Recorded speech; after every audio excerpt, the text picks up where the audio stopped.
"You're just a burden," my dad shouted, his voice echoing through our Phoenix dining room. I stood there, stunned, my birthday cake still untouched on the table. The candles flickered like my hopes for a normal family celebration. It was supposed to be a happy day, my 26th birthday. But instead, I was watching my father's face twist with disgust as he stared at me. "My name is Tessa Morgan, and I work as a remote data analyst for Crimson Harbor Group, one of the largest logistics companies in the country. I had been living back home in Phoenix for the past 2 years, helping my family through what they called temporary financial difficulties. What I didn't realize was how temporary my welcome would be." "Did you hear me?" Dad continued, his voice getting louder. "All you do is sit in that room all day, pretending to work on your computer. Meanwhile, your mother and I are struggling to keep this house running, and your brother Tyler needs money for his business ventures." I wanted to tell him the truth, that I had been quietly paying their credit card bills for months, that my pretend work was earning me over $4,000 a month, that without my contributions, they would have lost the house already. But something in his eyes told me this wasn't the time for explanations. "Robert, maybe we should talk about this later," my mom, Patricia, said softly from the kitchen doorway. Her voice carried that familiar tone of someone trying to keep the peace while secretly agreeing with the aggressor. "No, Patricia. I'm tired of walking on eggshells around her. She needs to hear this." Dad turned back to me, his finger pointing accusingly. "You think because you went to college that you're better than us? Well, let me tell you something. Your fancy degree hasn't done much for you, has it? Living at home at 26 like some kind of failure." The words stung, because part of me had wondered the same thing. But I stayed, because they needed help, because Tyler kept asking for money for his guaranteed investment opportunities, because Mom mentioned how stressed Dad was about the bills. I thought I was being a good daughter. "I contribute to this household," I said quietly, trying to keep my voice steady. Dad laughed, but there was no humor in it. "Contribute? You eat our food, use our electricity, take up space. What exactly do you contribute?" The irony was suffocating. In my laptop bag, just feet away, were the bank statements showing the payments I had been making. The credit cards in Dad's wallet, the ones Mom used for groceries, Tyler's gas card. I had been covering the minimum payments and often much more. But looking at their faces now, I realized they had no idea. They thought I was just their unemployed daughter, living off their generosity instead of the other way around. Something dark flickered in my mind as I watched Dad's satisfied expression. If they wanted to see what life looked like without my burden, maybe it was time to show them. Growing up, I had always been the responsible one. While Tyler spent his teenage years getting into trouble and charming his way out of consequences, I focused on my studies. I graduated summa cum laude with a degree in mathematics and landed my first job at a tech startup before I was 22. When the startup was acquired by Crimson Harbor Group, they offered me a remote position that paid incredibly well. The decision to move back home came after a series of late-night phone calls from Mom. "Your father is so stressed about money," she would say. "Tyler's business needs some startup capital, and with the mortgage and everything..." Her voice would trail off, heavy with unspoken expectations. I told myself it was temporary. I would help them get back on their feet, save some money myself, and then find my own place. What I didn't anticipate was how quickly I would become invisible in my own family's financial picture. It started small. Tyler mentioned his credit card was maxed out, and could I help with a payment just this once? Dad's business credit line got declined at a client dinner. Could I cover it? Mom's store card was overdue, and she was embarrassed to tell Dad. Each time they promised to pay me back, and each time I said yes. Within 6 months, I was essentially managing their entire credit portfolio. I had my own tracking spreadsheet, 7 different cards, 2 car loans, and the mortgage. I paid minimums on everything and tried to chip away at the principal when my paycheck allowed. They never asked how I was managing it all on what they assumed was unemployment benefits. The strange part was how they treated me despite my contributions. Dad would make comments about me living like a teenager in their house. Mom would sigh about having an extra mouth to feed. Tyler would joke about his freeloader sister when his friends came over. I told myself they didn't mean it, that they were just stressed about money. But deep down, I started to resent the way they spoke about me, as if I was some kind of charity case they were generously supporting. The warning signs were there. Last month, Tyler had mentioned something about the three of them wanting to downsize, and maybe I should start looking for my own place. Dad had become increasingly critical of my work schedule, questioning why I spent so much time on my computer if I wasn't bringing in real money. Mom had started making pointed comments about independence and responsibility. But I ignored the signs because I thought I was helping. I thought that's what family did for each other. I thought that love and loyalty would be enough to bridge the gap between their perception and reality. I was wrong. Looking at Dad's face now, twisted with contempt and frustration, I realized they had never seen me as their daughter who was sacrificing to help them. They saw me as dead weight, and they had decided it was time to cut me loose. The birthday cake sat melting on the table, and I wondered if this would be the last time I tried to save them from themselves. "I think it's time you found your own place," Mom said, her voice barely above a whisper. She couldn't look at me directly, instead focusing on wiping down the already clean kitchen counter. "Your father and I have been talking, and we think it would be best for everyone if you moved on." The words hit me like a physical blow. I had been expecting something like this since Dad's outburst, but hearing it from Mom made it real. Tyler stood in the doorway, arms crossed, nodding in agreement. His expression was smug, like he had been waiting for this moment. "When?" I asked, surprised by how calm my voice sounded. "Well," Dad interjected, "we were thinking tonight would be good. No point in dragging this out." Tonight, my birthday.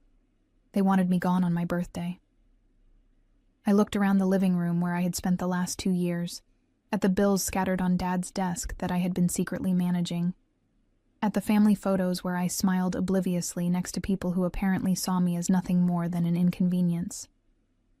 "I see," I said. "I'll pack my things." "Don't make this dramatic," Tyler said. "It's not personal. You're 26, Tessa. Most people our age have been on their own for years." I almost laughed. Tyler was 28 and had moved back home twice in the past 5 years. Each time, Mom and Dad welcomed him with open arms and helped him get back on his feet. But apparently that grace didn't extend to daughters who actually contributed financially. "You're right," I said. "I should have been on my own years ago." As I walked to my room, I could hear them talking in the kitchen, their voices lighter now, almost relieved. Dad was already making plans for converting my room into Tyler's home office. Mom was talking about how nice it would be to have the house back to just the 3 of them. I sat on my bed and opened my laptop. The banking app loaded, showing my checking account balance and the linked credit accounts I'd been managing. 7 credit cards, all with my bank account set up for automatic payments. All of them currently in good standing because of my diligence. For 2 years, I had been the invisible safety net keeping their financial lives from collapsing. I had sacrificed my own independence, my own apartment fund, my own dreams of traveling and building my own life, all to make sure they didn't drown in debt. And their response was to throw me out on my birthday, because I was a burden. I stared at the screen, my finger hovering over the account management options. Each credit card had my information as the authorized payer. With a few clicks, I could remove my bank account from their automatic payment systems. With a few more clicks, I could freeze the cards entirely, claiming security concerns. They wanted to see what life looked like without their burden. Maybe it was time to show them exactly what that meant. The thought should have scared me, but instead, I felt something I hadn't experienced in months. Power. For the first time in 2 years, I was about to make a decision based on what I wanted, not what they needed. I began to type. I spent the next 3 hours methodically packing my life into boxes while my family celebrated downstairs. Through my bedroom floor, I could hear Tyler telling some story that made Dad laugh, really laugh, in a way I hadn't heard in months. Mom was humming while she cleaned up the birthday cake that never got eaten. The sound of their happiness at my departure was more painful than any of Dad's cruel words. Around midnight, I carried my boxes to my car. No one offered to help. Dad was watching television, Mom was reading in bed, and Tyler had gone out with friends.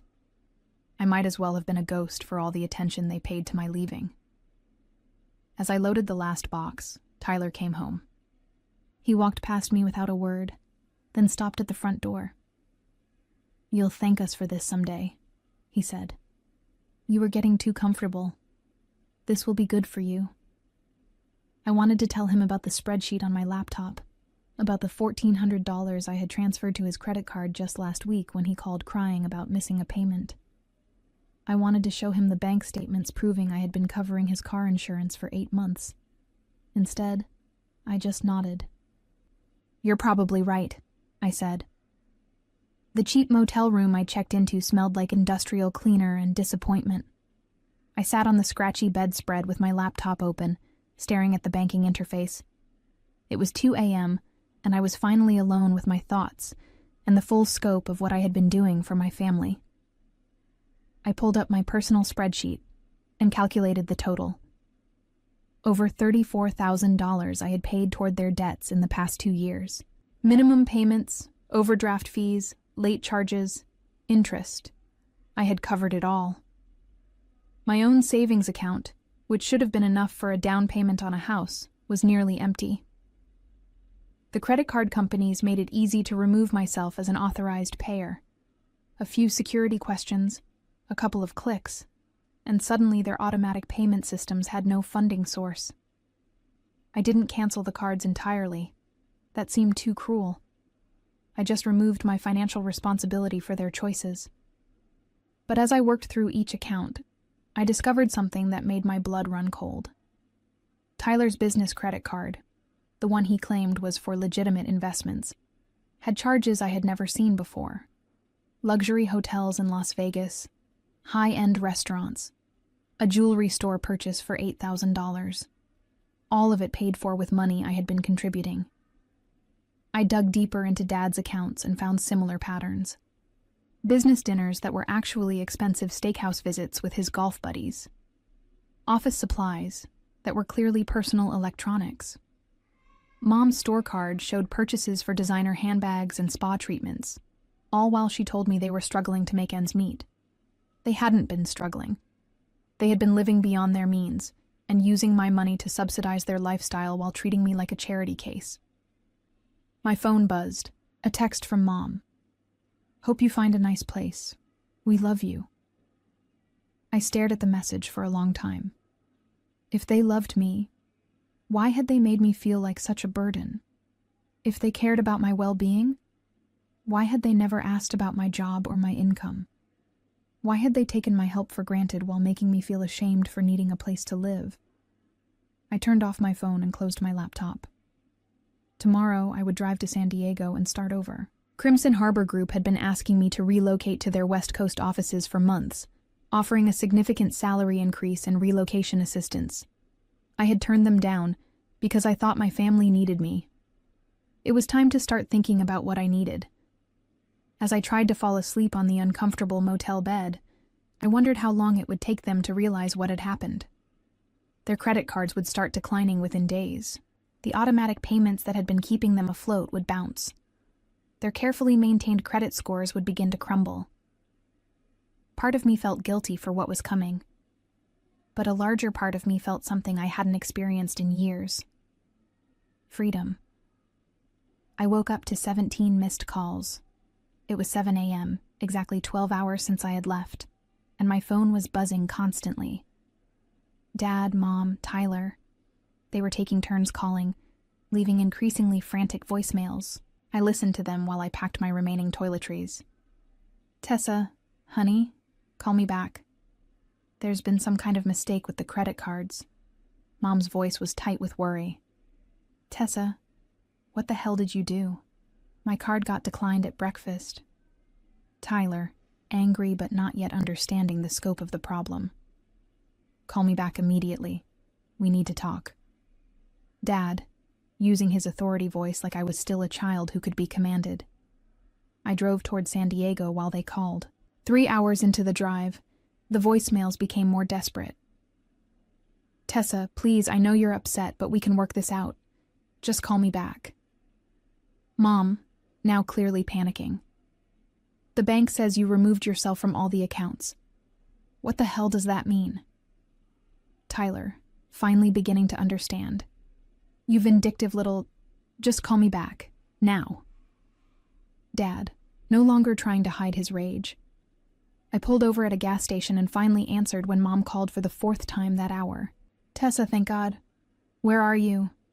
What happened with the credit cards?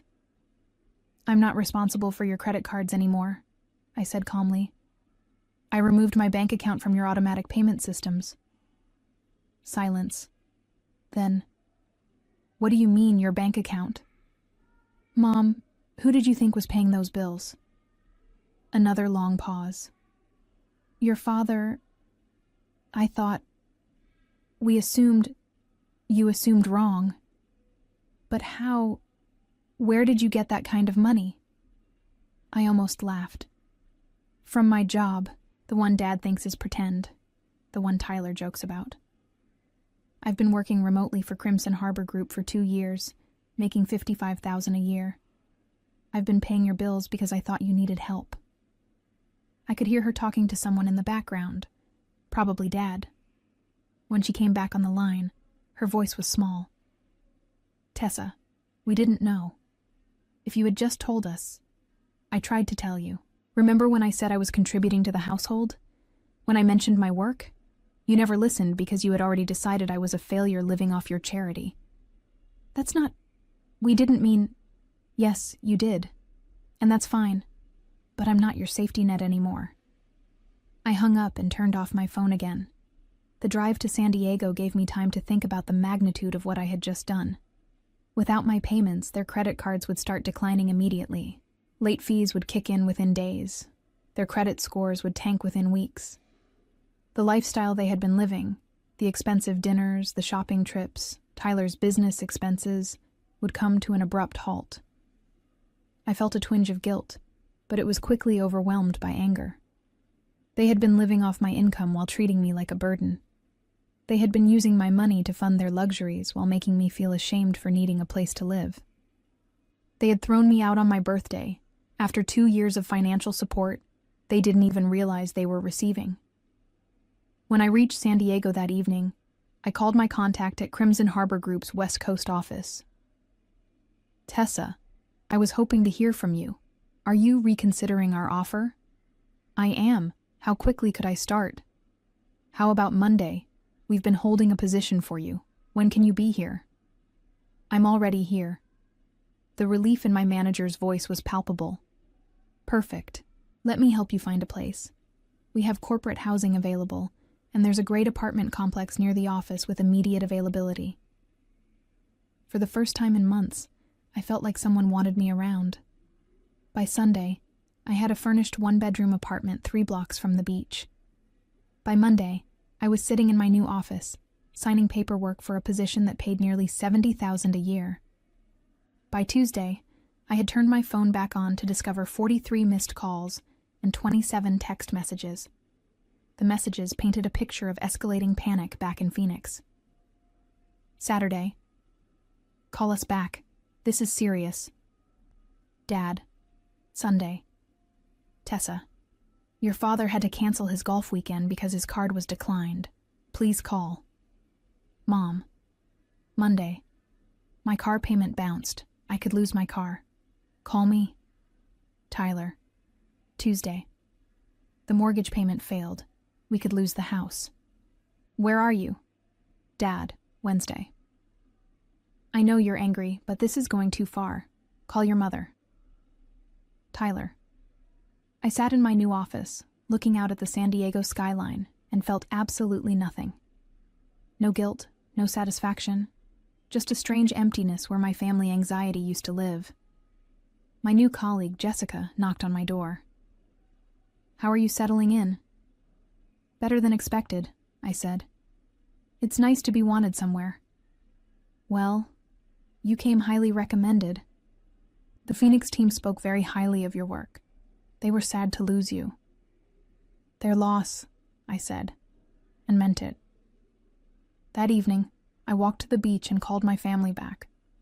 Dad answered on the first ring. Tessa, where the hell are you? San Diego. San Diego? What are you doing there? I got a promotion. I moved. I could hear him talking to Mom and Tyler in the background. When he came back on the line, his tone had shifted to the fake friendly voice he used when he wanted something. That's great, honey. Congratulations. Listen, we need to talk about this credit card situation. There's been a misunderstanding. No misunderstanding. I removed myself from your payment systems because I no longer live with you and I'm no longer responsible for your bills. But Tessa, Mom's voice now, apparently on speaker. We didn't realize you were paying those bills. If we had known, you would have what? Treated me better? Not thrown me out on my birthday? Not called me a burden for 2 years? Silence. We were stressed, Tyler said finally. We didn't mean those things. Yes, you did. And that's okay. You wanted me to be independent, and now I am. But the house, Dad said, desperation creeping into his voice. The mortgage payment failed. We could lose everything. Then I guess you'll need to figure out how to pay your own bills. Tessa, Mom was crying now. We're family. Families help each other. You're right, I said. Families do help each other. For 2 years I helped you. I paid your bills, covered your emergencies, and subsidized your lifestyle. And in return, you made me feel like a failure and threw me out the moment you decided I was inconvenient. We'll make it up to you, Dad said quickly. Come home. We'll talk this through. I am home, I said, looking out at the ocean. This is my home now. I hung up and blocked their numbers. The next morning, I woke up to sunshine streaming through my windows and the sound of waves in the distance. For the first time in 2 years, I checked my bank account without anxiety. My money was mine again. My life was mine again. I made coffee and sat on my small balcony, watching surfers catch the morning waves. My phone buzzed with an email from my new manager, praising a project I had completed the day before and asking if I'd be interested in leading a larger initiative. I smiled and started typing my response. It felt good to be valued for what I contributed, rather than resented for what I needed. The ocean stretched endlessly before me, full of possibilities I had forgotten I was allowed to want. 3 weeks into my new life in San Diego, I got the call I had been expecting. It was from Aunt Diane, Dad's sister, who lived in Tucson. Tessa, honey, I heard about what happened. Your parents are in quite a mess. I sipped my morning coffee from my balcony, watching joggers on the beach below. What kind of mess? Well, Diane's voice was careful. They had to sell Robert's truck to make the mortgage payment, and Tyler moved back in with them because he couldn't afford his apartment anymore. Patricia's been calling around the family, asking for loans. I felt a flicker of something. Not quite satisfaction, but a sense of completion. I see. She wanted me to call you. Said you weren't answering their calls. I'm not. Diane was quiet for a moment.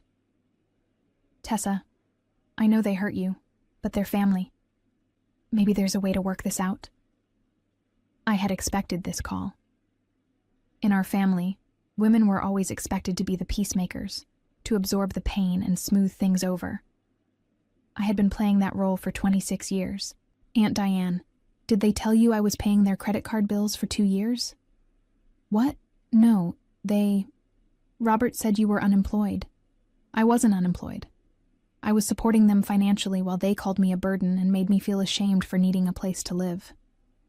When I tried to tell them about my job, they dismissed it as not real work. Then they threw me out on my birthday. Another long pause. Oh, honey, I had no idea. They didn't want you to know because it didn't fit their narrative. They wanted to be the generous parents supporting their struggling daughter, not the struggling parents being supported by their successful daughter. Tessa, I'm so sorry.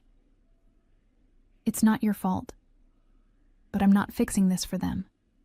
They made their choices. After I hung up, I realized something had shifted. The anger that had been burning in my chest for weeks was fading, replaced by something cleaner: indifference. They were no longer my problem to solve. 2 months later, I was promoted to senior data analyst with a corner office and a view of the harbor. My new salary was $85,000 a year, plus bonuses. I had started dating a marine biologist named Kyle, who thought my career was fascinating and never once questioned whether my work was real. The apartment complex where I lived had become my community. I knew my neighbors, joined the building's book club, and had season tickets to the local theater. For the first time in my adult life, I felt like I belonged somewhere. That's when Mom showed up. I came home from work on a Tuesday to find her sitting in the lobby of my building, looking older and more tired than I remembered. "Hi, sweetheart," she said, standing up uncertainly. My heart clenched, but I kept my voice steady. "What are you doing here, Mom?" "We need to talk. Can I come up?" Against my better judgment, I led her into my apartment. She looked around at my furniture, my view, my life, with a mixture of pride and confusion. "This is beautiful, Tessa. You've done well for yourself." "Thank you." She sat on my couch, twisting her hands in her lap. "We lost the house." I felt a stab of something. Grief, maybe, for the home I had grown up in. But it passed quickly. "I'm sorry to hear that. We're living with your Uncle Gary now, all 3 of us in his guest room. That must be difficult." "Tessa." She looked up at me with tears in her eyes. "We were wrong. We were so wrong about everything. If we had known you were helping us, we never would have..." "You would have what? Treated me with respect? Asked about my life? Valued my contributions?" "Yes," she whispered. "Mom, the problem wasn't that you didn't know I was paying your bills. The problem was that you didn't care enough to find out who I really was or what I was doing with my life. You had decided I was a failure, and that was easier than actually paying attention to me." She was crying now, and despite everything, it hurt to see. But I had learned the difference between feeling sorry for someone and feeling responsible for fixing their problems.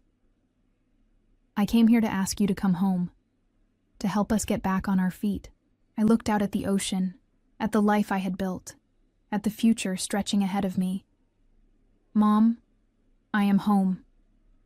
6 months later, I heard through Aunt Diane that Dad had filed for bankruptcy and Tyler was working at a call center. Mom had taken a job at a grocery store, her first job in 15 years. They had moved into a small rental house and were slowly rebuilding their lives. I felt a distant sadness for them, the way you might feel sad about strangers you read about in the newspaper. They were no longer the center of my emotional universe. I was sitting on my balcony, watching the sunset paint the ocean gold, when Kyle called to tell me about a research expedition he'd been invited to join in Costa Rica. "Want to come with me?" he asked. "I know you can work remotely from anywhere." I thought about the scared, angry girl who had driven out of Phoenix 7 months ago, carrying her life in boxes and her hurt in her heart. I thought about the family who had taught me that love came with conditions and respect had to be earned through suffering. Then I looked at my laptop, at my bank account with 6 months of expenses saved, at my calendar full of work I enjoyed, and people who valued my contributions. "Yes," I said, "I'd love to." As I hung up the phone, I realized something important. Revenge hadn't been about hurting them. It had been about refusing to hurt myself anymore. It had been about choosing my own life over their comfort, my own truth over their narratives, my own worth over their judgments. The ocean stretched endlessly before me, and for the first time in my life, I felt just as boundless.